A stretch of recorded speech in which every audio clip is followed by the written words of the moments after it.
কোনটা কোনটা দারুণ লাগলো? পনির ভর্তা আর মশলা কুলচা সবই ভালো লেগেছে। Thank you. হ্যাঁ, জয় মা তারা। জয় মা তারা। জয় মা তারা। এটাই ভালো কথা বলো। এটাই তো পাওয়া, এটাই তো পাওয়া। ওইটুখানি ছেলেটাকে কিন্তু আমি শিখিয়ে দিই। নিশ্চয়ই নিশ্চয়ই, এটাই পাওয়া। আর এটা শুধুমাত্র কিন্তু ওই একটাই পাওয়া, সেটা হচ্ছে মায়ের কৃপা। মায়ের কৃপা, ঠিক।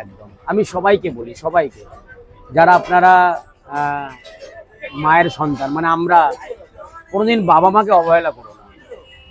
নিশ্চয়ই নিশ্চয়ই। সব থেকে দামি জিনিস হচ্ছে, দামি হচ্ছে, সেটা হচ্ছে বাবা মা। ওনার থেকে পৃথিবীতে দামি আর কিচ্ছু হতে পারে না। ঠিক কথা, ঠিক। আর বাবা মাকে যদি শ্রদ্ধা করা হয়, বাবা মাকে যদি ভালোবাসা হয়, বাবা মাকে সেই জায়গাটা যদি দাও, আমার মনে, দাদা একটু গাড়িটাকে একটু প্লিজ একটু সাইড করে দেবেন, একটু চেপে দিন, একটু চেপে দিন।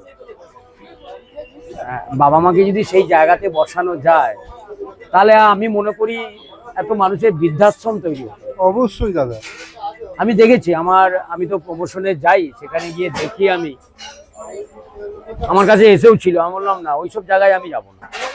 তো আমার একটাই কথা, আমরা সবাই যদি বাবা মাকে ভালোবাসি, বাবা মাকে যদি, বাবা মা হচ্ছেন আরেক 33 কোটি দেবতার মধ্যে আরেক দেবতা হচ্ছে, প্রথম দেবতা হচ্ছে বাবা মা।